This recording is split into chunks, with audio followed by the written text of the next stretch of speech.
Stage 2.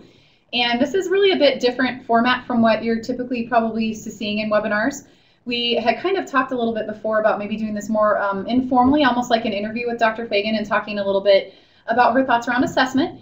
We did gather some questions from the system through BRTs that we asked out there. Does anybody have any questions you'd like us to ask? Of course, the people who are attending in person, please feel free to put your thoughts in the chat. Let us know what questions you have, and we can absolutely ask those during the session today as well. Should we turn on the lights so that they can see? Yeah. I will. I got Okay, it. you got it? Yeah. Okay, so let's begin with, what is your vision for assessment in Douglas County School District? Well, first of all, I have a trouble with that question because I don't think it's all about my vision. I think that... I wrote that question. Well, Are you dissing my question? No, but I'm just saying that it's not about my vision. It's about what is best for students according to literature and research and in the world of assessment. And what is your synopsis of what is best? My synthesis of that, what we know is that students do best when the assessment actually measures the most important things that they're learning about, that are relevant to their lives and their futures, and is done in a way that doesn't feel like a test. I mean, tests are fine, but what happens is when you have what has been a sort of test, students go and they say, okay, what do I have to know? And they go and they learn it or memorize it, and then they take the test, and it becomes about the test. It becomes about the grade. Now, authentic assessment, on the other hand, students are achieving these higher level outcomes through an authentic experience. They understand the targets. They're all clearly laid out on a rubric or whatever the instrument is. And then the work is real for them, and the fact that they're being graded on it is not the most important thing. Mm-hmm. The most important thing is the learning, right, and their interest in the project. And so what we hope over time is the last 10 years, I jokingly call it No Child Left Untested, but it's sort of true. Mm-hmm. And for the last 10 years, we have just been obsessed with these, not all of us, but people have been obsessed with these tests that measure some of the least important things. I mean, I'm not saying some of those things aren't important, don't get me wrong, but they're certainly not the most important things. And they're mostly things that are easy to measure. Yeah. Mm-hmm. And that's what the focus has been. And so so what happens is when you have this test and everything's going to be judged and ranked and sorted based on the test, then the test itself accidentally becomes the curriculum. Because people want to achieve those ends and get that good score. And see, we all become obsessed with that very same thing, the grade, right? Instead of the learning. So we don't want that, and we believe that the world doesn't want that. Parents don't want that. Even policymakers don't want that. They just don't know a better way. So what we want to do is, in collaboration with great teachers, with our extraordinary System Performance Office. Mm-hmm.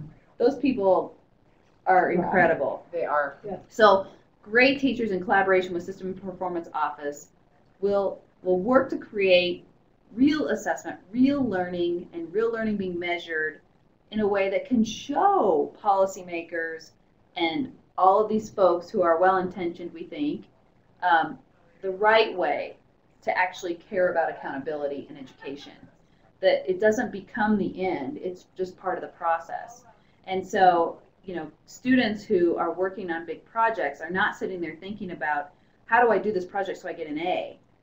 They might be thinking that when they start the project because they want to align it to the quality rubric standards. But as they work through the project, we know from talking with students, they become passionate about the project. Invested in it. They're invested in it. It's meaningful to their lives. They see the connection to the future. So it becomes about the learning and about them being this expert on this topic. And so that's what we hope to have for all of our students. And frankly, I think the very best assessment system we can build is one that doesn't feel like assessment at all, that feels to students like part of the learning process.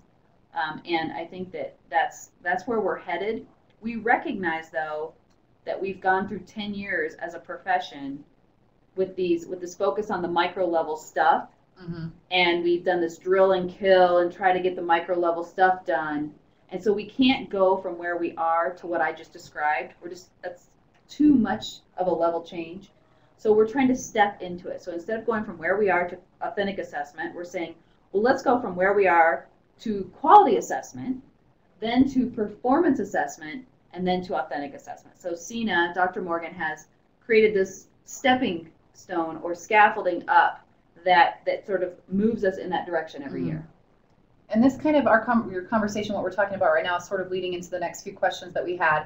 And those are really, that mismatch right now between how we're assessed at the state level and how we feel, what ultimately our outcomes are. So those tests aren't probably accurately measuring what we're setting for as our outcomes here in Douglas County. So, our teachers struggle with, well, we're measured this way at the state level. So how do you kind of square that circle is one of them. And then the second thing how are those concerns, that mismatch, being addressed at the state and or national level? Okay, so there's lots of stuff in here. I can understand that thinking that if the state's going to continue to assess us on these micro level, low level kind of outcomes, then how are we going to break away from that and what will happen to us? There's always this fear. The last 10 years has instilled a lot of fear about, well, if I'm not working on that and my test scores drop, what happens to me? But here's the good news. There are schools throughout the country who have gone ahead and taken that risk and said, you know what? We're going to do what's best for kids, and the test scores fall where they fall. High Tech High in San Diego is one of the best examples. No one would ever claim that they are teaching to any test. If you've been there, if you've seen videos on what they do, and yet they're one of the highest performing schools in California. So the moral of the story is this: when you focus on something better than the low-level stuff we've been looking at for 10 years, your students actually perform better on those low-level tests. So I understand the fear factor that exists in that. Like, oh, if I don't cover that very specifically, will my kids still do well? The answer is, statistically speaking, yes, they will. They'll do better. But all of that said, the whole country's moving away from these low-level tests to some extent. And I say that because, the College Board is rewriting all of its AP curricula. Every course, they're changing the test, they're moving away from this memorize a huge amount of information and regurgitate it. Which I've heard some schools have actually dropped. Some of the high schools have been dropping AP precisely for that reason. They have. There are actually districts, I think Dr. Wagner even talked about districts that had said we're dropping all of our AP curricula because we feel that it's so 20th century. And AP has heard that loud and clear, and they're literally rewriting. And it's kind of slow, though. They only do like a course or two a year, but at least they're taking that approach. Now, their AP art exam has always been authentic. A portfolio based. Yes, it's always been authentic and rigorous. And so I think that they've learned that is not just for electives. Also, if you look at Smarter Balance and PARCC, now I'm not a huge advocate of either of those tests because they're still, in my view, still too standardized and still have a lot of those problems. But they are much harder than the previous tests in that they do shoot for higher level outcomes. And the state of Kentucky took PARCC and was like first out of the gate, and their student achievement scores across the state dropped 35%. So that brings up the question of how do you make people understand that? How do you make people feel like, because you cited the example of High Tech High and said, oh, well, you will do better on this. Is there an implementation dip? Is there a certain amount of time that it takes before that happens? How do you help your community to understand that? Well, that's exactly what Kentucky did, is they said, this is a harder test, and it measures more important outcomes. And our kids are used to taking the easier test, and we've been working toward the easier test. So you should expect our scores to go down. And now we need to respond. The good news for us, I think, is that we're not waiting for some test to tell us, right? We're writing higher level outcomes. We're building higher level assessments. We're shooting toward those more challenging targets. So if we continue on this path, as PARCC comes along, Douglas County will be better prepared to respond. Now, if we continue down the path we have been on, and this is maybe a harder conversation to hear, but if you look at the achievement of our students in Douglas County do best on TCAP on the multiple choice sections, and they do worst on the sort of constructed response opportunities. Yes. So if we continue down the path we have been on, PARCC would be a very rude awakening for us because the questions are so rigorous and they're constructed. But as we are making this huge transition right now, which is very rigorous for everyone, it will better prepare us to perform on these other assessments, because we're taking a proactive approach here and saying, you don't have to tell us, what to do here. We're going to do what's best for kids. We're going to build systems. Teachers are going to build systems of more rigorous outcomes and better assessments. And then when PARCC comes along, it'll fit in much better to what we're already planning to do. Yeah, I think that's the part about our kids struggling with that constructed response has a lot to revert back to that. Well, you want to prepare them for the test, which typically we think of as multiple choice. So I would think that the more opportunities you give kids to practice that authentic learning in stage 3 within learning activities, everyday teaching, where the level of rigor is upped on everyday things, that you would tend to see an increase in then those kind of more broader, open-ended, more rigorous questions. I agree, and I think that it got dark. Yeah, it's okay. It's still going. Okay. So I think that that's exactly right. And, students who see worksheets a lot do better on the multiple choice section of the test. Right. Students who do original research and are engaged in authentic learning opportunities, they will do better on the more constructed response. And They practice. they're just used to having to do that level of rigor. Right. So Marcy asks a question in the chat, and Cynthia mentioned something that maybe we should touch on a little bit. So Marcy asks, are ACT and SAT more like PARCC or TCAP? Will our students be prepared to take these tests that impact their ability to enter universities? So a couple things on that. ACT and SAT are also in transition. They're constantly reviewing and frankly have had written components for a while. So they have been a little further ahead of some of the standardized measures. But they're taking note because higher ed is telling them, these are the skills we want kids to come in with, and you're Without whacking. right. Mm-hmm. And so frankly, I think our students do well on ACT. That's fine. But what we're hearing from higher ed, the most desirable higher ed places are telling us that they want students who have these 21st century skills, and they want to figure out, they're going to figure out through their admissions processes how to determine that. Because traditional measures of ACT, SAT, GPA aren't necessarily giving them the information they need. Because if you look at the percentage of the students who go into a university and the percentage that complete, it's very sad. Yeah, it is. It is. Because they don't even accept, they only accept who they think will actually make it. And How then, does that? isn't it like It's a what, quarter? it's like, 40%? well, I think it's 25% 25, complete oh in my 4 goodness. years. Yeah, in 4 Wow. years. So if you think about their hand selecting their total population, and then of that, I think 25% complete in 4 years. So they realize that their admissions criteria need to improve. Okay. So in answer to your question, Marcy, I think I heard, I'm going to try to paraphrase and see if I'm getting it right, that the tests are becoming more rigorous, and that universities are also not, even if the test were to not change and become more rigorous, universities are already changing their admissions style application policies and stuff, because they want to ensure that when they accept somebody, there's a strong likelihood that they will succeed. Well, there's that, and the other issue universities are dealing with right now that's very scary for them is that 54% of college graduates are under or unemployed. Yeah. Mm-hmm. So of the 25% that complete in 4 years, those kids are not getting the jobs that they're going to school for. So the higher ed system has a lot of changing to do. So here's what Tony Wagner says, because I was recently at an event where people were still talking about, but this is what higher ed wants. Uh-huh. And Tony Wagner said, higher ed is outdated and they know it, and they're at this moment in time when they know they need to reinvent the way that they approach things too. So K-12, while we have to be mindful of our matriculation into higher ed, should not allow where higher ed is today to dictate what we're trying to do. In fact, perhaps we could, if we are blessed with a more agile system in some ways, we might be able to do some Instigate exampling. change.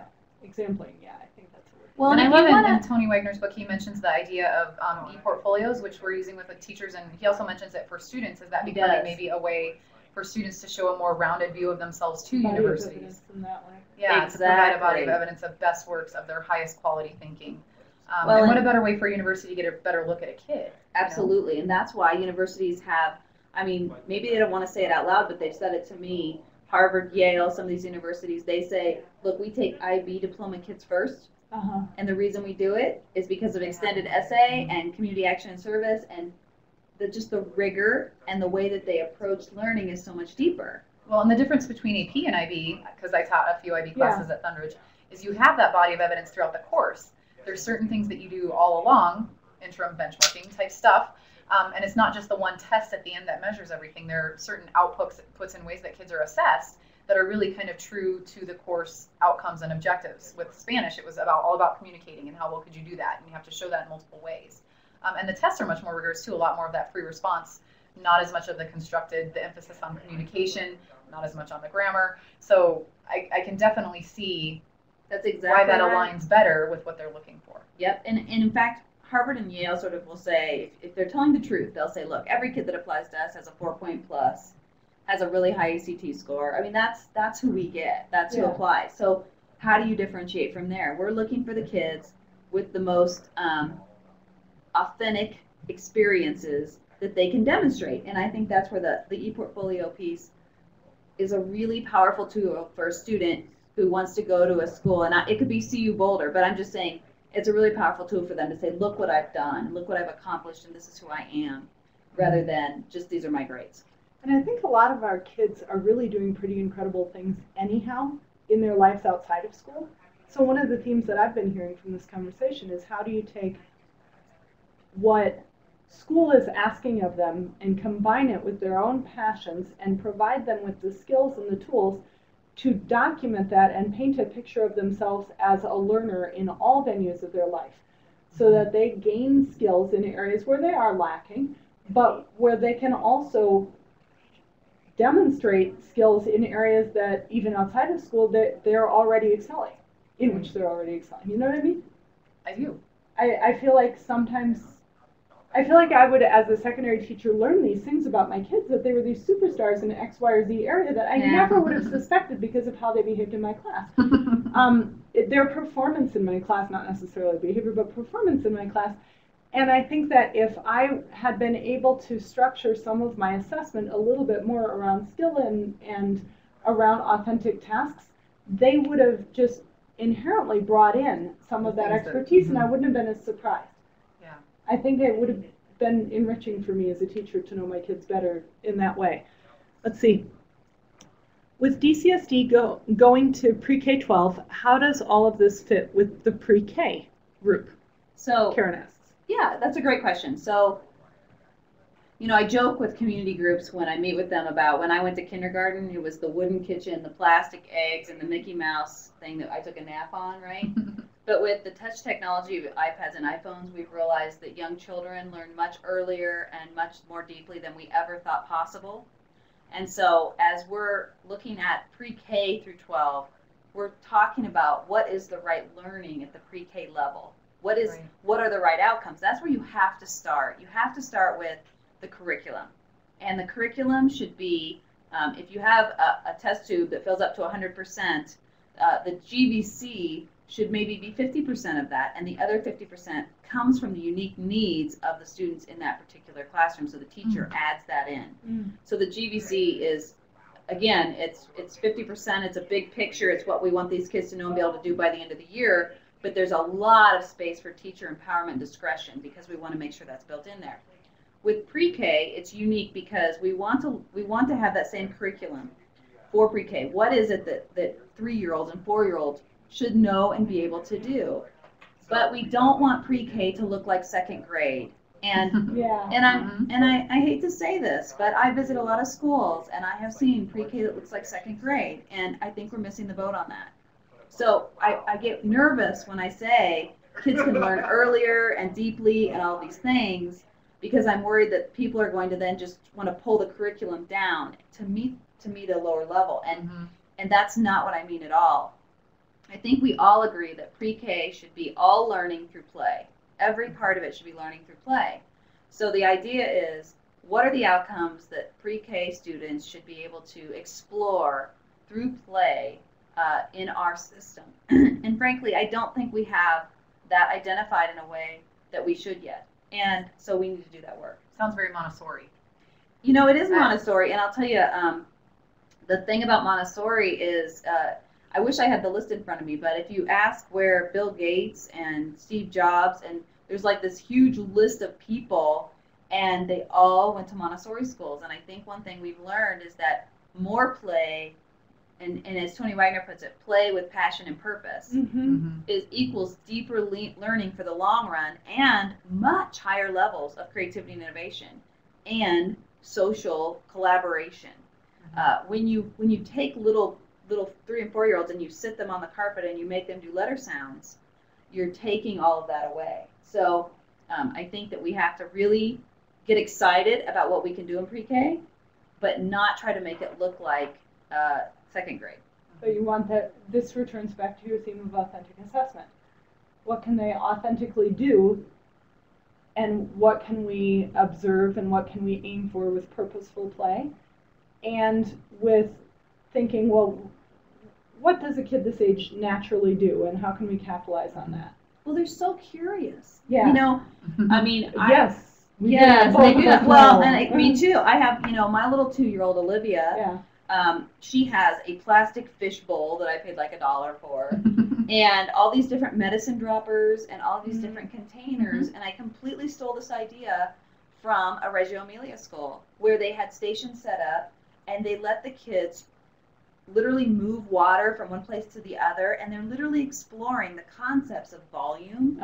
They're exploring the concepts of form of liquids, and they, will this amount fit in this container, and just moving it all around and pouring from one to the other is fine motor skills. So I think that that's the kind of stuff that we need to think about for, and we have teachers that do this, by the way. I have visited some pre-K programs where the room was set up with little, I would call them stations, but that's probably not the right word, stations, and they were doing dinosaurs. And at one station, they were making tracks in the Play-Doh with different kinds of feet, and then predicting what dinosaur would have that kind of feet, and just, and these kind of things that are early scientific inquiry readiness things. But it was play to them. They were, making feet.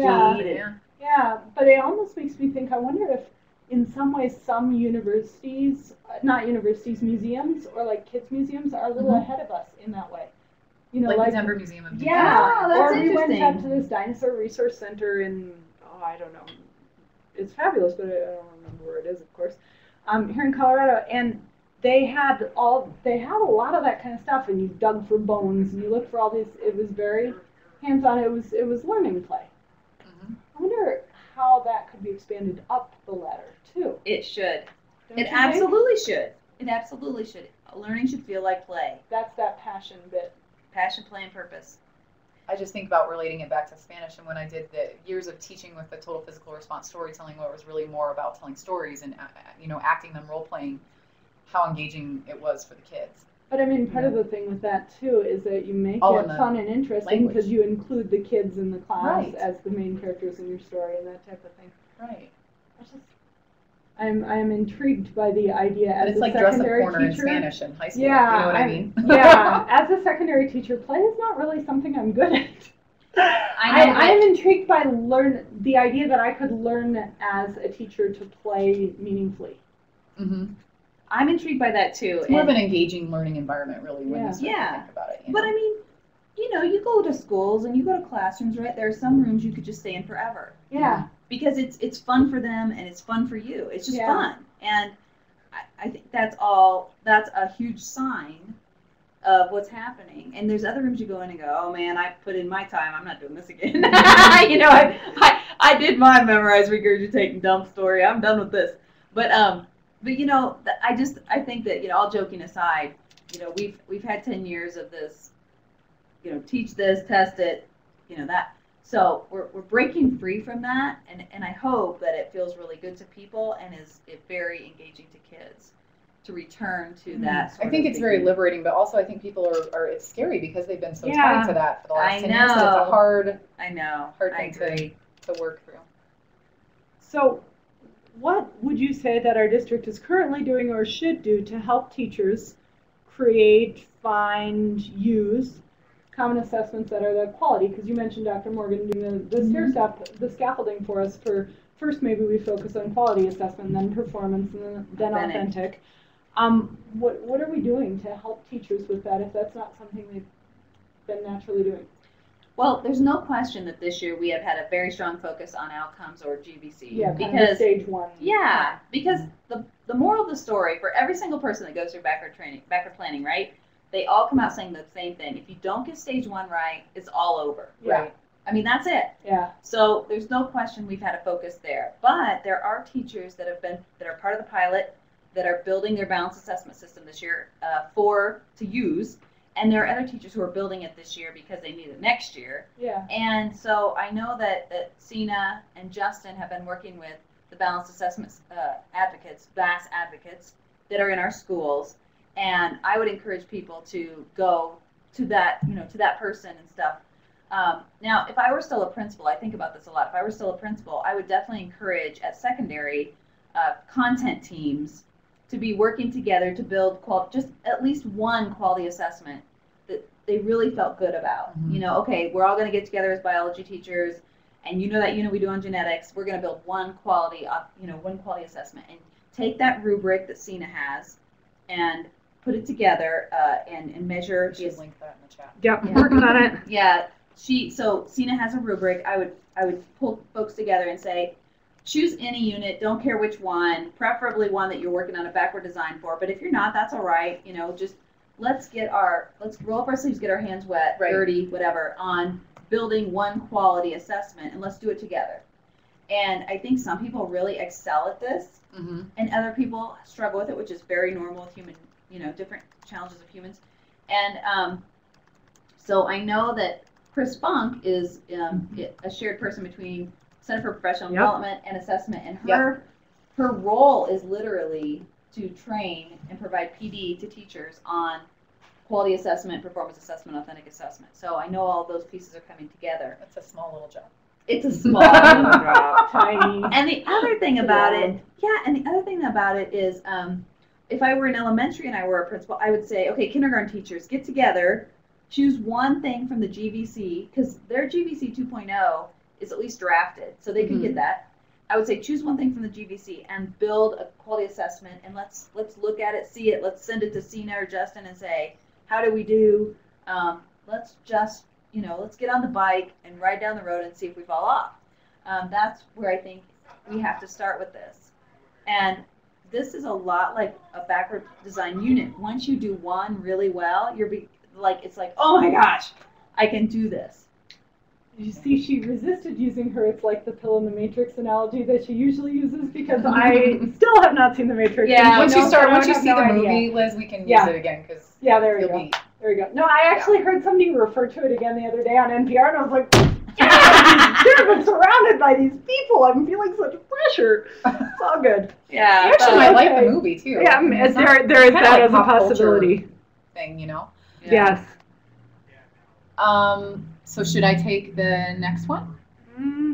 I want to try number 7 Yes. because I'd like to hear the answer to that one. So, and we touched on this a little bit, but how do we help our parents and community know and understand why we're shifting away from assessment as they knew it when they were in school? Because I know we get some of that feedback sometimes from teachers that, my parents really have a hard time of understanding why this looks so different from what they did when they were kids. I think there's a lot of good news on this because I have the opportunity to go and visit with Kiwanis groups or Leadership Douglas County or our Rotaries or I'm trying to think, telephone town halls with parents. And in every one of those cases, I have intentionally brought this up.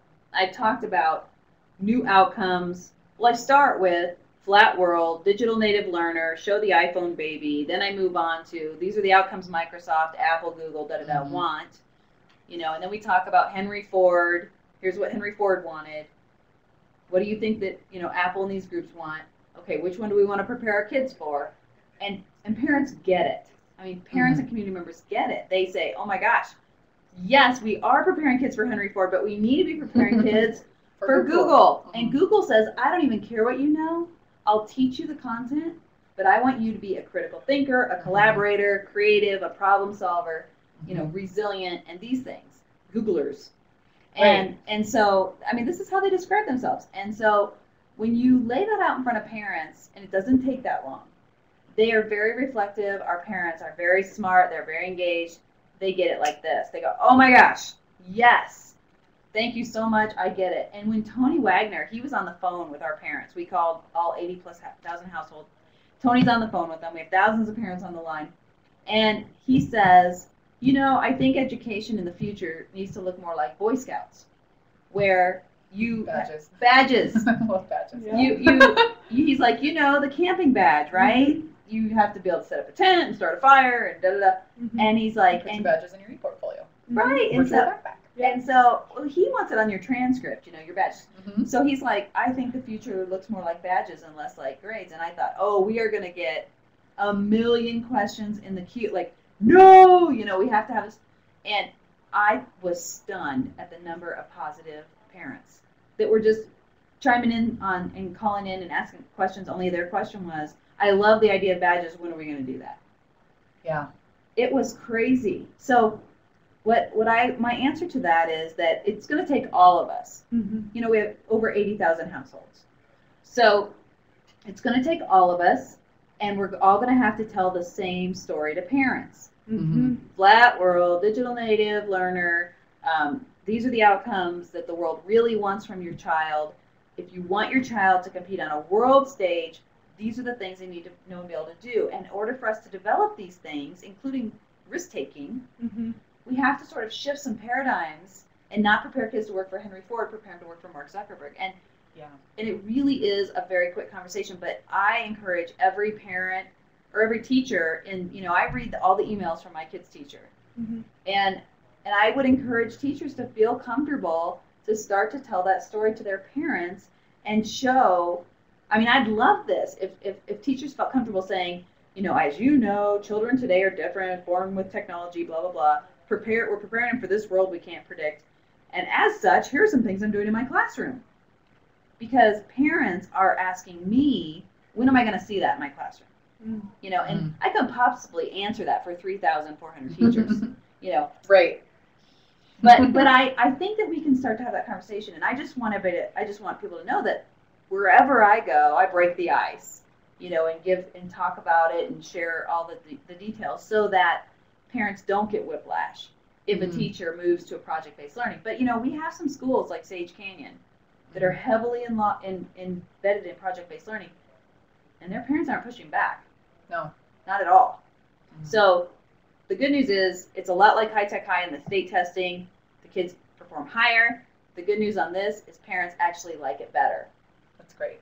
And I think your point about being, educating parents and community members about what's happening and the whys behind it is a big part of that answer. I mean, they have to understand the whys and the reasons for the change. Oh, absolutely. The case for change. I also heard the common communication. If they go to mom and they ask why are they doing this, and they go to dad and they ask why are they doing that, you know what I mean? Right. Teacher Common X and message. teacher Y. And they hear the same thing over and over again. They're not going to feel like it's teacher X just doing it because that's how teacher X is. Right. Well, and nobody wants to be teacher X because then they're like, well, I don't want my kid to have teacher X because, they need to go to college, Yeah. Right? But if all the teachers on a given, biology team, yes, right, they might all be having slight variations on units because teachers should. Their kids are different. Right.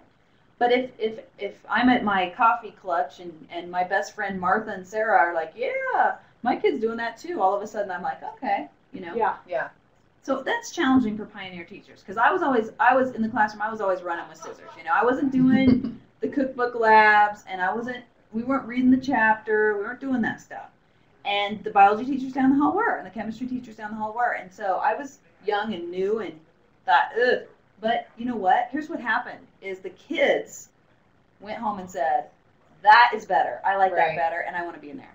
And parents listen to their kids. Oh, yeah. And I think the other point to that, because I've seen very recently an example of some pretty amazing science lessons happening at a high school, that those teachers need to really feel empowered to speak with their colleagues about what they're doing and how they're doing it. And I think there's a little bit of fear when you're the person who's doing things differently as to what the reaction of your colleagues may be. So just to really encourage folks who are trying new things to be able to share that. And how many posters are there like of all the yellow fish swimming this one direction and one blue fish swimming this direction? I mean, yeah, it is hard to be hard to be different, but that's leadership. You know, that's leadership, to be well grounded in what you do for kids and know why.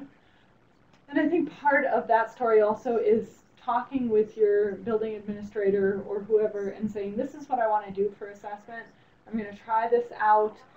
It means that during this time period we need to take our kids here or we need to do this. Is that okay with you? And this is why. So that then if somebody else, teacher Y down the hall, goes to the administrator and says, you know, what's the deal? They're all running around. Yeah. You know, those Wallhop kids. Here my kids are, and there are many. Here my kids are working hard, and those Wallhop kids are running around again. They're just having fun. Like what's wrong with her? What's wrong with them? Yeah. So then they, then the administrator has some understanding and background. They can say, hey, this is why they're doing that, and I think it's great. And would you like to talk with them about it sometime? Another thing we're doing to help teachers who are in that space is that when we find out about it, we try to do positive stories about their work and hold it up as an example so that people feel like we're supportive of innovation in this district, that we're supportive of risk taking, and we're going to do more of that.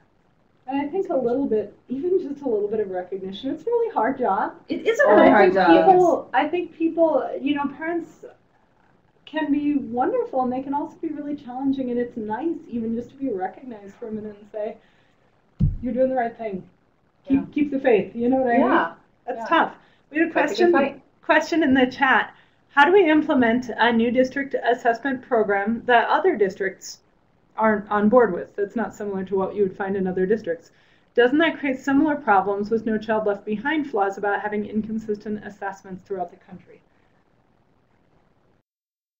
Can you feel free to clarify a little bit more? We're going to restate to see if we understand your question, but yeah, so clarify you know, I think that a large part of our history and education has been the unique qualities of educators, room to room, building to building, let alone district to district. So I don't think we've ever had any sort of inter-rater reliability between the biology assessments at Cherry Creek and the biology assessments in Douglas County High School, you know, and Cherry Creek High School. I mean, so we're not trying. So here's our view here. We're not trying to show how our biology students are doing against their biology students necessarily. We're really trying. This is a criterion reference system. It's not a norm reference system. It's about performing against a set of criteria.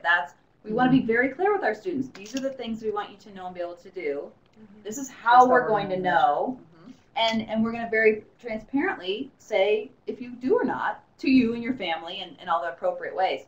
So I don't think we're trying to create that system district to district to district. Now I know the confusion is probably the Senate Bill 191 piece in Standard 6 and people thinking that those need to be comparable.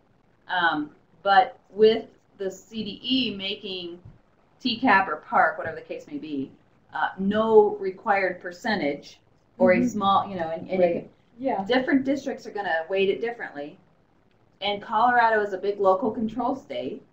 So I think that there is recognition among all districts that we're all going to operate in our unique ways, and we're all going to demonstrate performance differently. The requirement is that we all demonstrate performance. Which again is a change from that one test for everybody. Justin's comic with the animals that are all lined up in front of the tree, and you know there's a monkey and elephant, and the performance assessment is everybody go climb the tree. Well, you know what I mean? And so you can't measure all kids or all places by the same stick. And so I think that really is that's an example of it filtering up to policy or decision makers at the state level, that we're seeing more of that local, realizing that it can't be the same test for everybody and always measure exactly the same thing. How everybody chooses to do it may be different, but we're having some sort of system in place to make sure that that measurement is happening. But I mean, we've all used different textbooks even. I mean, different districts use different textbooks, different schools use different textbooks. Someday we may not use textbooks at all. That's my dream someday. And so somebody could claim that one textbook is harder than another, right? And that therefore one teacher's scores are inflated over another. Those things are all there. That's why the local control piece, where each district approaches this with authenticity and doing it the right way for their students and their teachers.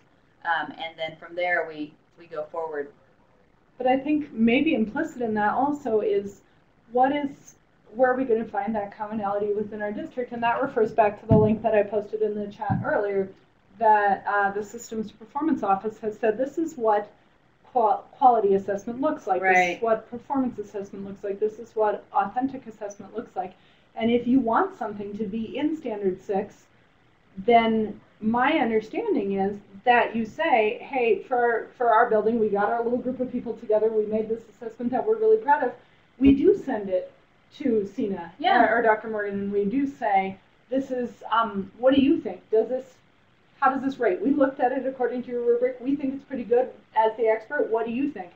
And then after time, my thinking is that you have in mind a data system that will let us see a bank of these, so that if you have six different groups of kindergarten teachers who are all making these wonderful things, pretty soon for me as a kindergarten teacher, I don't have to make all six. Yeah, you can. You can grab one. Or you can contribute, grab a few. So I want to be clear, the what is, I hate to use this word, but what is standardized is the GVC. The outcomes for all kids by grade level or subject.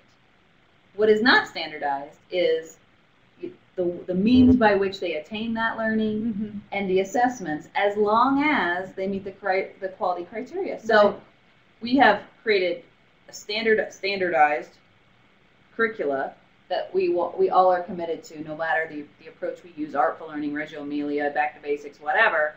And then we all commit to quality assessments. And we feel that's as much top, control, whatever, standardization that a good system should have. From there, it should be the empowerment of professional staff to decide, oh, I know my kids well, this is who they are, this is what the way they like to learn, and I'm going to design this learning opportunity or opportunities, and I'm going to use this quality assessment with these students, and I might even use different ones with different groups of students, but they're all quality assessments, and they all measure these outcomes. And that's the part that is similar from place to place within our district. Now, a lot of districts, Colorado's a Commons Core state, so that, in theory, makes us all the same.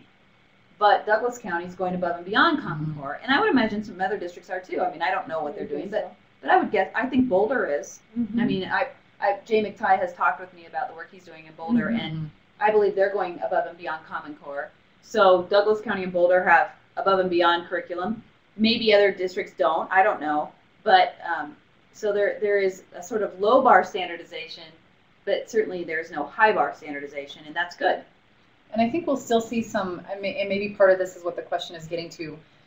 We're very proud of our students in this district and how well they achieve. That's a big thing for us, that we're, have some of the highest achieving students in the state.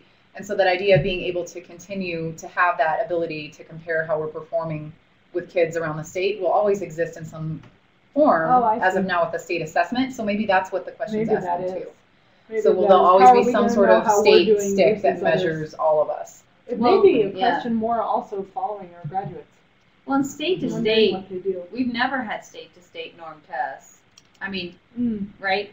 That was one of the criticisms of No Child Left Behind, that Mississippi's test was way easier than Massachusetts' test. And so you couldn't say, oh, well, 50% of the students in Mississippi are proficient, 50% in Massachusetts, and say it's an apples to apples. It wasn't. Two different things. So that was one of the criticisms. Although ACT has provided a little bit of standardization, and then the way that the federal government really does it is NAEP.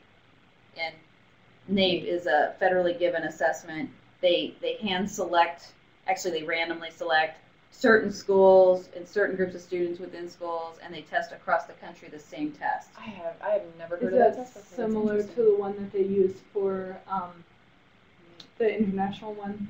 PISA? PISA is it similar, or I thought PISA was a voluntary participation thing. PISA has two tests. Yeah. One is sort of voluntary, but it's the one where they randomly select and That's the connection I was and you don't actually get your data back, and you just see the big picture data about how Finland did and how the United States did. Okay. OECD, they are the group that does that. Yeah. But PISA just came out, or OECD just came out with what they call PISA for schools. And this is a school-based test that a school can choose to give or not. And it provides amazing data about how your school does, your students do, against students around the world on like really cool different things. You get like this book that is about this thick with incredible data about your students versus students around the world.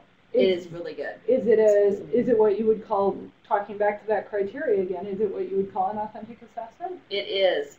Well, okay, let's say this. Performance? As far as standardized testing goes, PISA is considered, there are two that are considered the best, right? The College and Work Readiness Test, the CWRA, and it's expensive per student. And then the PISA for Schools test. They're constructed response, they're authentic items, it's not the kind of low-level exams that we've seen over and over again. Students say they're rigorous. And but anyway, the data that comes out of PISA for Schools is incredible. PISA that they give every 2 or 3 years, PISA International is that one that's a little bit, but NAEP was the one that the federal government did to see how to do, they sort of sampled all over the country. And then they used to sort of project that against other countries and things like that. But so that's how they've done that. Do they still do that, Nathan? Why do I never hear of it? I hear all the time about PISA. I mean, I feel like that's what gets called out on our students are falling behind or whatever. I feel like that's the one that people are talking to. I've never heard of this. If you go to Katie Haycock's Education Trust, they do all kinds of comparative data analysis on NAEP and put it up there and show things. Let me do a little Googling and see if I can add this to the spot for you. Yeah, you go right ahead. So, and this one came from a BRT in the system. They're looking for definitions, a definitive definition of how an interim is different from a formative and from a summative, because they tend to look at both formative and interim assessments as a source for data for informing instruction, and that distinction has gotten a little bit muddy in the system. And I think part of that also comes with, too, we have kind of interim district assessments that we're looking at, as well as interim assessments within a unit. So it's that idea of what exactly is an interim assessment and how does it work within different parts of our assessment system. And then before you go on, tell me again, who's this Katie person thing? Oh, Katie Haycock. Her group is called the Education Trust. Okay. I'll keep looking. You can Okay. So, sorry, oh, squirrel. Right. So this is a great question because when I write backward planned units for the PD that I do, I struggle with this very question. Like, what is the interim assessment? I mean, here's what I don't struggle with. I don't struggle with creating a plan and looping through assessments. I don't struggle with that. And so what's a struggle for me personally is actually labeling the assessments and saying, this one's formative, this one's interim, this one's summative. So I go round and round with Sina about this, and I'm like, it doesn't matter what we label them, as long as... I have no green. It doesn't matter. I have no green. We label them as long as I'm meeting the requirement. This is why Sina explains it to me. Look, formative assessments are the assessments most of us do most of the time. The daily little quick checks. Well, all kinds of stuff. All kinds of stuff. Conversation with a kid, real quick. Conversations, how kids are doing? questioning, even some of the when you give a student a project and they do that project, but it's not the end of the unit, but it's a part of the unit, and you give them a rubric and they perform against the rubric, right? That may still be a formative assessment, and so I struggle with that. But Sina tells me that when you look over the course of an entire year, this is what helps me. When you look over the course of an entire year, then you have a summative at the end, right? Okay, so I get that. Yeah. Yeah, good. Because in my view, you could have a summative at the end of your unit. You know, this is where I are. Right? Yeah. But it's all just labeling. So anyway, so if I look at it Sina's way, and I think we have to standardize a little bit, which is hard for me because I'm not sure I agree with this yet. But but the way Sina lays this out to me, she says if you look over the course of a year, you have how many units? So I use biology. I'm sorry, I was a biology teacher. So So I'd have like, okay, microbiology, zoology, botany, genetics, and I might do some like sort of, symbiotic relationship stuff, whatever. Okay. So I get that's not the order I teach it in, but you get the idea. So I have these units. So at the end of the year, I want my students to have learned and integrated the learning of all of those topics, right? That's my summative. Yeah. I'm like, wow, that's a heavy lift if they really did that. But okay, so that's my sub. Now, so what are my interims? They're benchmarks. Yes. So for me, that would be zoology, there's a benchmark, right? Mm-hmm. Botany, there's a benchmark at the end. Mm-hmm. Microbiology, there's a benchmark at the end. And so that means all the stuff I did within those units is formative by her explanation to me. But you're also saying that interim at the end of zoology could be the summative for that unit. For zoology. Yes. So that's my struggle. Which I think makes sense to me too. The way that when I kind of try to put these in buckets in my head, the way that we worked at Thunderidge in Spanish was we had quarter 1, quarter 2, and we had interim benchmarkings at each of the quarters that tested reading, writing, speaking, and listening, the 4 major communication Which makes skills. perfect sense. And so then we had one at the end of the year that was the anchor, the big one. Summative. Right, that included everything up to that point, but we had those. And for me, that benchmarking idea has been so key in getting those things straight in my head, whether it's benchmarking within a unit, benchmarking within a course, just thinking of it, is this something that I'm using as a benchmark, as like a specific point test where I'm looking at a snapshot from here to here, what did they learn? So I think that the point is great about your zoology end of the unit is a summative for that chunk, but it's also an interim for the whole course. Yes. I think of it like if you were running. What? Am I not allowed to think of it? No, you are, but I'm just like, the whole thing makes me crazy. It's because the thing is, if you understand the assessment cycle of teaching and learning, the anti-green in me is not enjoying having to label it. But I'm going with it. So, okay, please chime in. Language. Just to cause you more pain. I look at it like if you were a runner on a track, and this is my hypothetical, not being a runner and having not seen a track personally for quite a while. So a runner on a track, and you had your coach who was standing there in the middle, right? And you knew you had to do a certain amount of laps, right? The coach, as you go by, is calling out your time for that lap, and that lets you know, are you on pace? Benchmark. Yes. Are you on pace for that toward the end? Do you have to speed up a little bit? Do you slow down? Right. That type of thing. So is this an athletic term? This is good. Okay. It's a split, sure, she says. But that would also, if I were trying to get a personal, so that would be my interim, and then I just keep having those as I go through, and their purpose is to inform me my progress toward the whole. Yes. Good analogy. Yeah, good for interim. Yeah. But to your point about the labels, I could also be trying for a personal best in my first leg. Right. And a personal best in my next leg. So in that case, they may be formative as well. Or summative. Yeah. That's true. If you're only looking at this that is what makes me crazy. We're just really no help at all. I'm sorry. This is what makes me crazy though. So here's my message. I'm gonna run with scissors on this. Don't get excited about the labels. Running with scissors. Don't worry about the labels. It's all about the learning cycle of, I have this plan. I need to know where my students are so I can make sure that the learning makes sense for them. Like if they already know the stuff, I don't want to teach it to them. If they don't know the stuff I think they know, I've got to back up. And if they're right on target, great. So I've got to do this sort of formative thing, but it shouldn't feel like a test. You know, I'm not talking about walking in on Monday morning and going, okay, here's your quiz on microbiology. You know, because they're gonna go, what? You know, instead, you know, it's got to be like an exploratory kind of experience for them.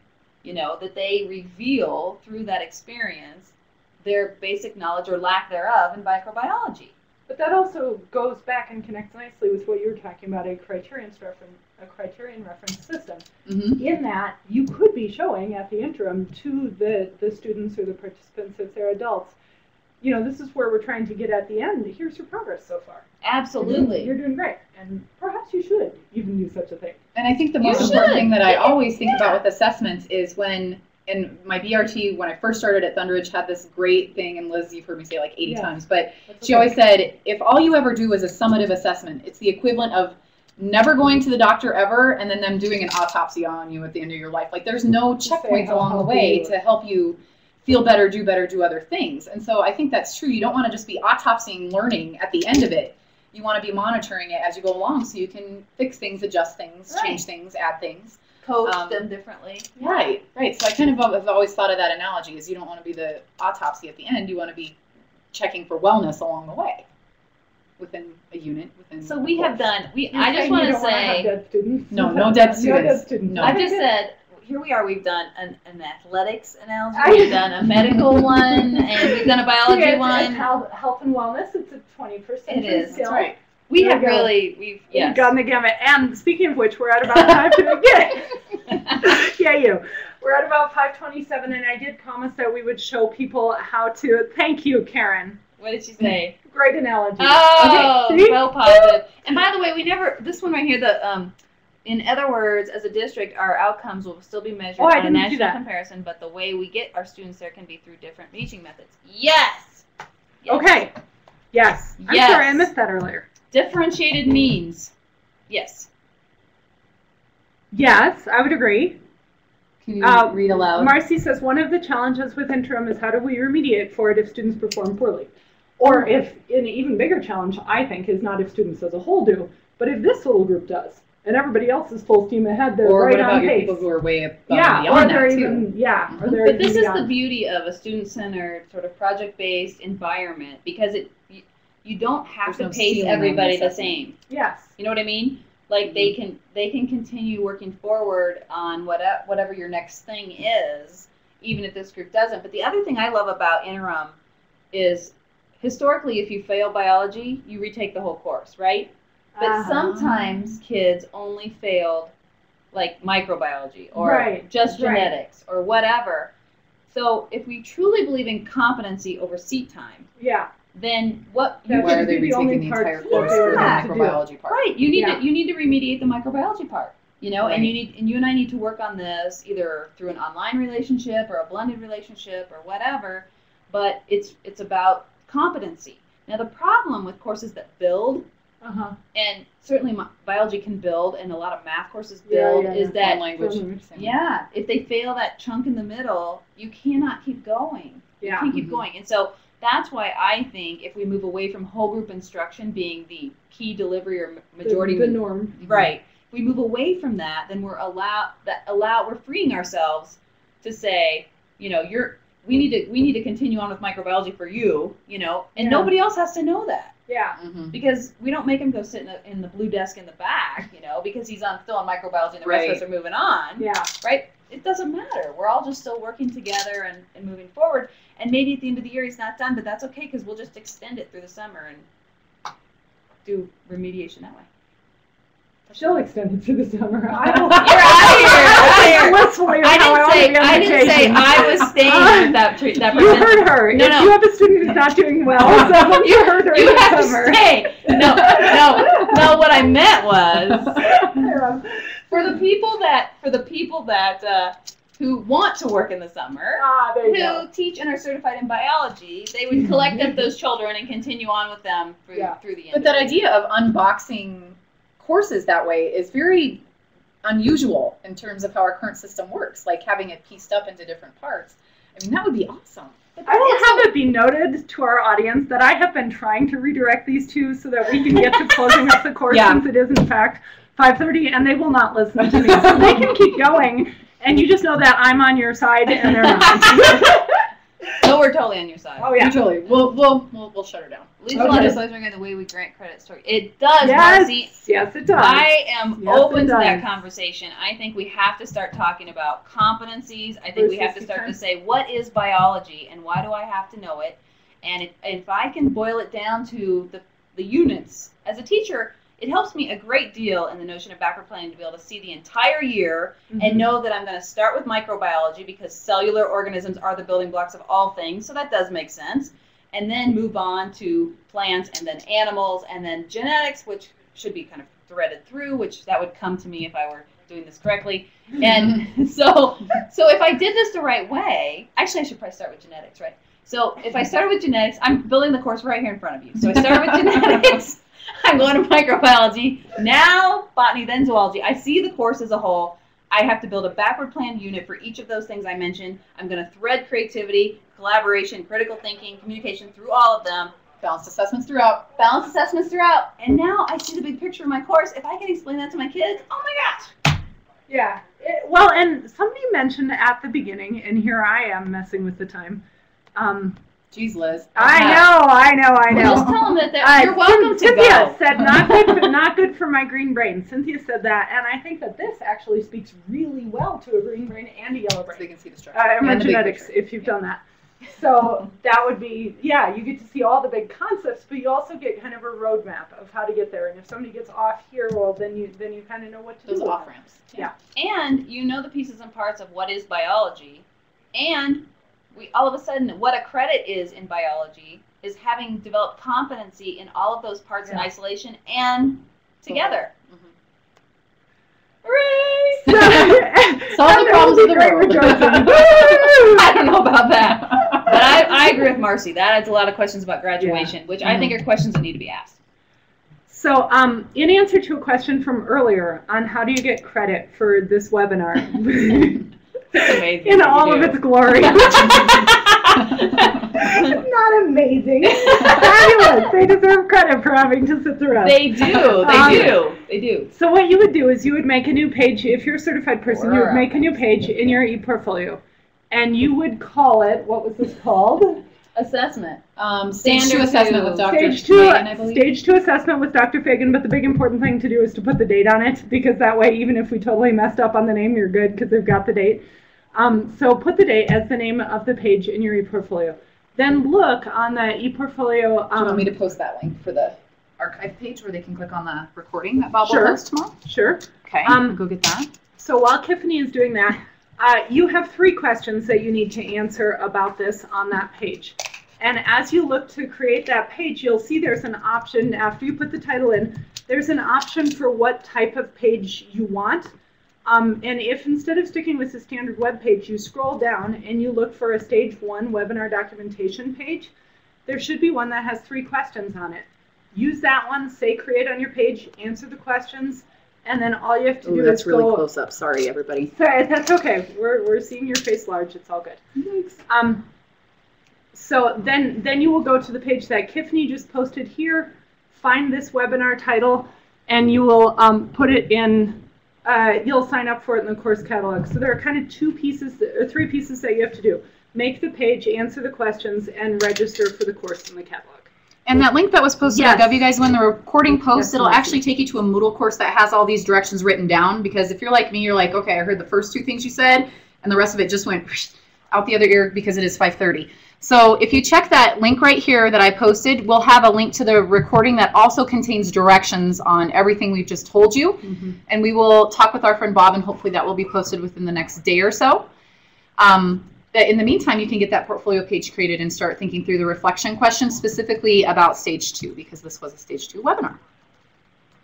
Okay. I hope that you feel like you have learned something about stage 2, but if you still have questions unanswered, please do let us know. We're happy to answer them, and so is Sina Morgan or Dana Strother, Carolyn Jefferson Jenkins, Center for Professional Development, all here to support in the development of that stage 2 piece, which I know can be sort of overwhelming. But if you get the outcomes right in stage 1, you know what you want students to know and be able to do, then building assessments, quality assessments for them to see if they know those things is actually much easier. If you have that quality assessment rubric right next to you, I really think that it's not as daunting as it might seem.